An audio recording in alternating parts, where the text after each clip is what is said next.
शादी, सितंबर का महीना और तैयारी के नाम पर कुछ भी नहीं। Well this is year 2021। दिसंबर में होने वाली थी मेरी शादी and until September I had not booked a single thing जो मेरी शादी के लिए इम्पोर्टेंट था। Panic was real and so was the stress. अगर मैं शादी की ही बात करूं तो पूरे वर्ल्ड में शादी ऑब्वियसली एक इम्पोर्टेंट इवेंट होती है, but if I only talk about India, भाई इंडिया इज अ प्लेस जहां शादी की तैयारियां स्टार्ट होती हैं as early as from 1 year and as late as 6 months at least. बट मेरे साथ ऐसा नहीं था। पहले से क्यों हुआ इसके बारे में मैंने ऑलरेडी एक वीडियो बना दी है, please have a look at it. In this part I want to talk about the 3 main pillars of a wedding: venue, decorator and caterer. First thing first, जब मुझे रियलाइजेशन हिट हुआ, अपने दोस्त आरती पुनेरा को कॉल किया और उसके साथ अपनी सारी फ्रस्ट्रेशन को शेयर किया। बहुत लोगों का एक सवाल ये भी हो सकता है कि मेरी फैमिली के बाकी लोग क्या कर रहे थे। कोलकाता में शादी मेरी बहन की हो रही थी, तो मैं और मेरे पापा हम इक्वली रिस्पॉन्सिबल थे कि सब कुछ कोलकाता की शादी का बेस्ट हो। मैंने अपने पापा से कहा, पापा मैंने MBA किया हुआ, तभी मैं स्टूडेंट अफेयर कोऑर्डिनेटर थी, so I know how to coordinate things, I know how to manage. इस फोकस ऑन कोलकाता मैरिज मैं अपना देखती हूँ। हाँ, आप ऑब्वियसली जैसे जैसे मैं चीजों को बुक करते जाओगे I will get back to you and आप एक नजर उस पर मार लेना। ट्रस्टिंग माय कॉन्फिडेंस, मेरे पापा ने भी हाँ कर दिया। इस सबसे बड़ी प्रॉब्लम ये थी कि मैं और आरती हम दोनों ही वर्किंग, पूरे दिन और शाम तो हम अपने ऑफिस का काम करते थे and after dinner around 11 PM हम कनेक्ट करते थे एंड अप टू 3 AM, हाँ आधी सुबह तक हम लोग अपने सर्च ऑपरेशन पे निकल पड़ते थे। क्योंकि वेन्यू उत्तराखंड होने वाला था, इसलिए प्रॉपर्टी को 4 दिनों के लिए बुक करना था, जहाँ एक दिन हम खुद जाए, जाकर के चीजों को देखें कि जिन जिन चीजों की बुकिंग हमने की है वो सब सही है कि नहीं। सेकेंड डे मेरी फ्रेंड्स एंड फैमिलीज को आना था ताकि वो भी एक दिन एटलीस्ट सेटल हो जाए। सो थर्ड डे ऑनवर्ड्स हमारे रिचुअल स्टार्ट हो गए। मेरी mehndi sangeet third day plan रखी and fourth day was the जब मेरी शादी होने वाली। Well coming back to the preparation journey, so मैंने और आरती ने बहुत सारे हेड्स बनाए और हर हेड के नीचे अब उनकी एक क्राइटेरियन लिस्ट बनाई कि किस हेड में हमें एटलीस्ट क्या क्या तो चाहिए ही चाहिए एंड हम जिस भी बंदे को फिक्स करने की कोशिश करेंगे हमें उस बंदे से वो सभी चीजों के बारे में डेफिनेटली बात करना है। Always make the list before hand. कई बार हम लोगों से फोन पर बात करते हैं और हम चीजों को डिस्कस करना भूल जाते हैं। जब हम लोगों ने ढूंढना स्टार्ट किया तो हमें लगा कि ठीक है बहुत आसान हो, आजकल डिजिटल जमाना है, हर चीज ऑनलाइन ही मिल जाती है, मिल तो जाती है, लेकिन उसकी वेरिफिकेशन करना कभी कभी उतना ही मुश्किल हो जाता है। सबसे पहले हमने स्टार्ट किया गूगल सर्च इंजन से। वहाँ हमने ढूंढा places to get married in Uttarakhand, temples to get married in Uttarakhand. हमें एक रेडियस में ही सेलेक्ट करना था जहाँ से मेरे पति अपनी बारात को लेकर आ सकता था। पहाड़ों पे ना ओवरनाइट बारात नहीं जाती, तो ऐसी जगह चाहिए थी जहाँ पे सुबह अगर बारात अपने घर से निकल रही है तो शाम तक मेरे पास एटलीस्ट पहुँच जाए। रात भर शादी हो और सुबह दुल्हन यहाँ से निकले तो एटलीस्ट शाम तक दुल्हन भी अपने घर पहुँच जाए। इस सब चीजों को देखते हुए हमने सोचा कि हम डे वेडिंग कर लेते हैं और मे बी टेम्पल्स में शादी कर लेते हैं। टेम्पल में शादी हो जाए तो और अच्छी बात है। हम लोगों ने बहुत सारे टेम्पल्स देखे, हमने बहुत सारे प्लेसेस देखे और सिर्फ गूगल सर्च इंजन ही क्यों, हम लोगों ने ओयो होटल, स्ट्रीबो, Trivago, just dial, Airbnb, in fact हमने तो इंस्पिरेशन लिया फ्रॉम इंस्टाग्राम, यूट्यूब की कहीं कहीं तो वो एक वेन्यू मिल जाए जो हमारे सभी क्राइटेरिया को फुलफिल करे। जब हम वेन्यू ढूंढने लगे हमारे सामने कुछ असली चैलेंजेस आए कि भैया वेन्यू तो आप तब ढूंढोगे ना जब आप इन क्राइटेरिया को फुलफिल कर सकते हो। अभी तक तो सिर्फ हम अपने क्राइटेरिया लेकर चल रहे थे, लेकिन जब ढूंढने बैठे तो पता चला कि हम ऑलरेडी टाइम क्रंच में थे।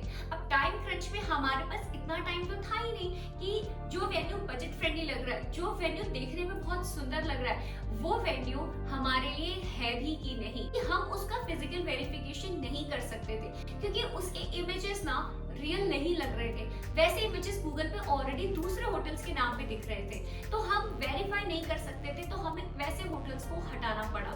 फिर कुछ ऐसे भी आए जहाँ पर ऑलरेडी बुकिंग हो चुकी थी, जिसमें ऑब्वियसली हमारी गलती थी क्योंकि वी वर वेरी लेट। तो वो बहुत अच्छे थे, सब कुछ अच्छा था, बट वो ऑलरेडी बुक्ड थे। जो बुक्ड नहीं थे उसमें से कुछ के रेट्स इतने ज्यादा थे कि हम उन्हें अप्रोच ही नहीं करना चाहते थे। सिर्फ यही चैलेंजेस नहीं थे, एक तो ये भी था कि कितने और भी ऐसे थे जो होंगे अच्छे थे, बट ऑब्वियसली उनकी तरफ से हमें कोई रिस्पॉन्स ही रिसीव नहीं हो रहा था। इतनी सारी मुश्किलों के बाद भी हम लग गए ढूंढने पे। 5 दिन पूरे 5 दिन लग गए और हमें अभी तक एक ऐसी प्रॉपर्टी नहीं मिली जो हमारे क्राइटेरियाज को मैच करती हो। जैसे जैसे दिन बढ़ते जा रहे थे हमारा स्ट्रेस और बढ़ता जा रहा था। पापा पूछ रहे थे कि बेटा क्या हो रहा है, वहाँ रोशन एंड फैमिली पूछ रही थी कि क्या हो रहा है, and I was so stressed कि भैया क्या करूं मैं, हे भगवान मदद करो, कोई तो अच्छी प्रॉपर्टी मेरे हाथ में दो। Suddenly I got a property in Airbnb जिसके रूम्स बहुत सुंदर थे, प्रॉपर्टी बहुत प्यारी थी, सामने लॉन टाइप एरिया भी था। उनके हमने देखा लोग वहाँ पे बर्थडे पार्टी या एंगेजमेंट सेरेमनी कर चुके थे, so the decoration was on point।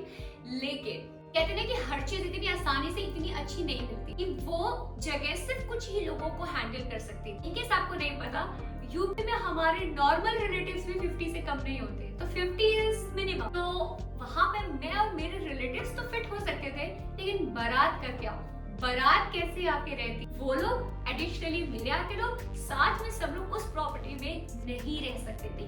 वो प्रॉपर्टी उस फुटफॉल के लिए थी ही नहीं। सो दिल पे पत्थर रखते हुए मुझे उस प्रॉपर्टी को मना करना पड़ा।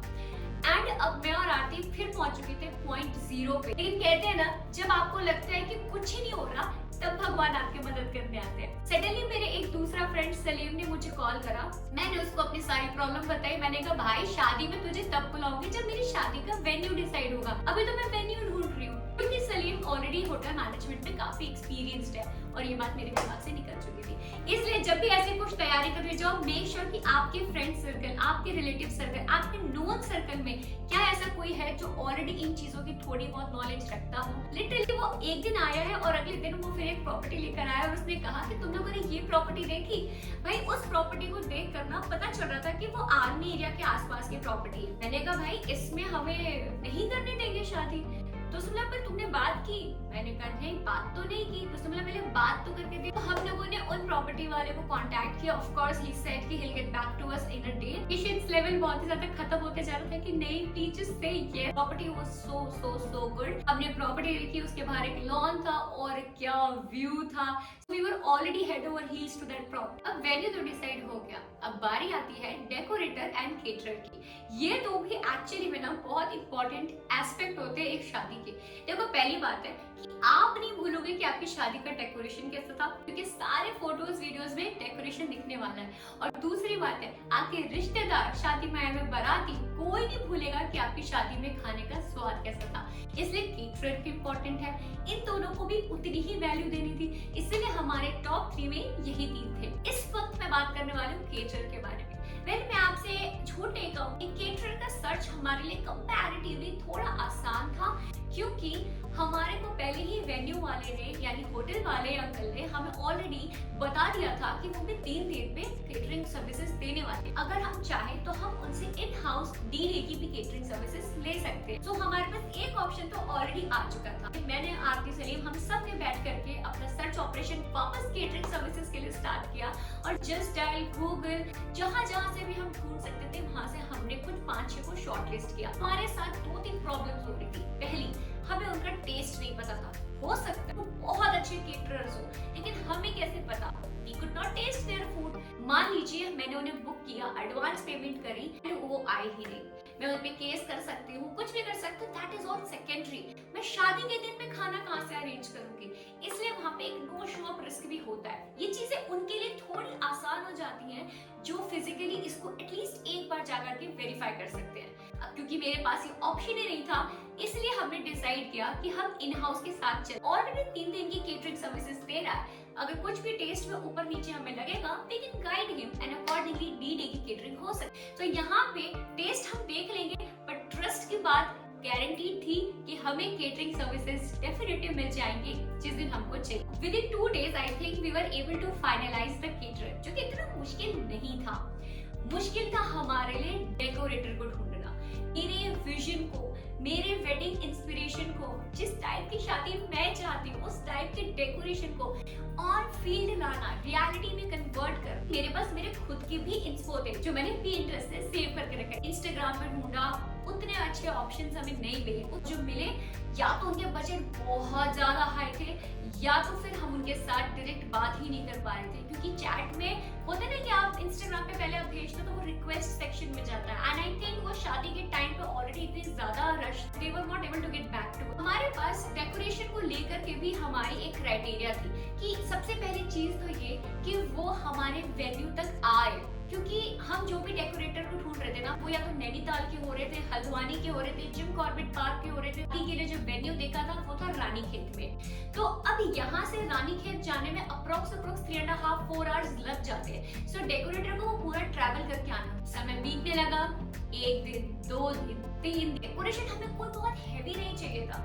मेरा जो लोकेशन था वो ऑलरेडी बहुत प्यारा था, ऑलरेडी बहुत प्यारा सा व्यू था, तो मुझे टेंट लगा करके उसको पूरे को घेरना नहीं था।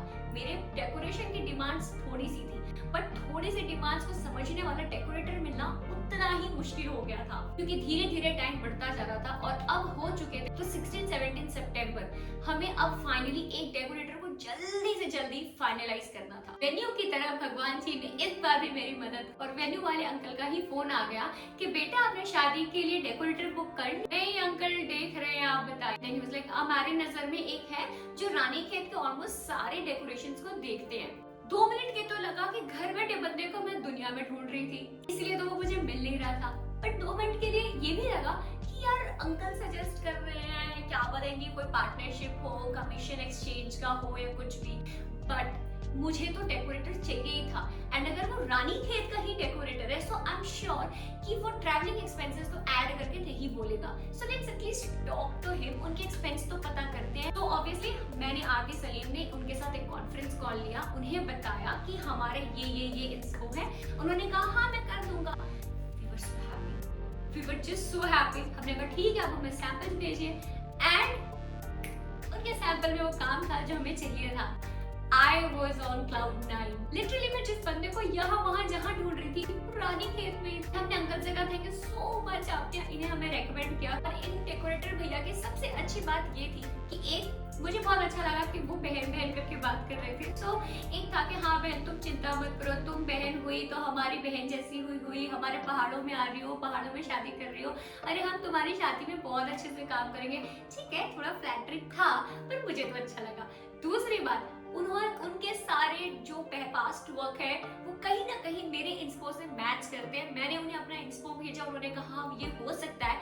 उनके एक दो में वो सब चीजें थी जो मैं एज एन एलिमेंट यूज कर सकती थी अपने वेडिंग डेकोरेशन में। एंड उन्होंने पेमेंट के लिए फोर्स भी नहीं किया। ही सेड कि ठीक है अभी रहने दो, तुम यहाँ आ जाओ, यहाँ पे एक बार हम बात कर लेंगे, तुम जिस दिन आते हो मैं उसी दिन आ जाऊंगा, हम बात कर लेंगे, एंड ऑन द स्पॉट तुम मुझे एडवांस पेमेंट दे देना, then I start the work. तो मुझे पेमेंट का भी झंझट नहीं था कि यार व्हाट इफ मैं पेमेंट करूं और बंदा शो अप ना करे, एटलीस्ट मेरा पैसा तो बचा। हालांकि एक रिस्क था, बट क्योंकि मैंने वेन्यू वाले अंकल पे ऑलरेडी ट्रस्ट किया था, सो हमने कहा let's trust on this person as well, क्योंकि ये उन्हीं के रिकमेंडेशन में है और रानीखेत के ही है। सो आई एम श्योर इनके लिए ट्रैवलिंग न कर पाना, ना आ पाना, सारी प्रॉब्लम्स तो एटलीस्ट नहीं ही। And then what,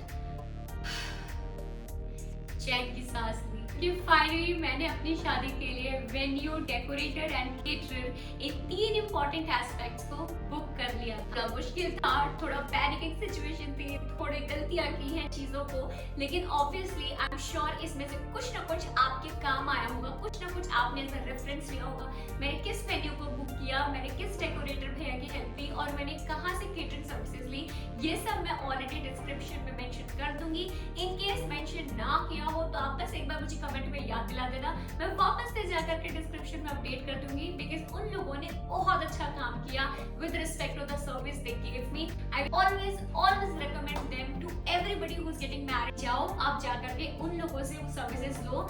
I was truly happy. मिलती हूँ मैं आपसे अब अगले वीडियो में, जहां मैं बताऊंगी आपको कि मेरा कैसा जर्नी रहा एक मेकअप आर्टिस्ट को सेलेक्ट करने में, क्योंकि ये भी बहुत ड्रामेटिक था, ये भी बहुत टेंस भरा था, प्लस कितना बड़ा डिजास्टर हो गया मुझसे। हर चीज अच्छी नहीं होती है, कुछ चीजें गलत भी हो जाती है और मुझसे मेहंदी आर्टिस्ट सिलेक्ट करने में गलती हो गई। और कि आपको इस वीडियो से कुछ तो आपको सीखने को मिला होगा, कुछ तो आपने समझ लिया होगा, या कुछ तो आपके रेफरेंस के काम में आएगा। और अगर आप शादी कर ही नहीं रहे हो या आपको शादी के लिए नहीं देखा इस वीडियो को, आई एम श्योर थोड़ा एंटरटेनमेंट तो आपको हो ही गया होगा।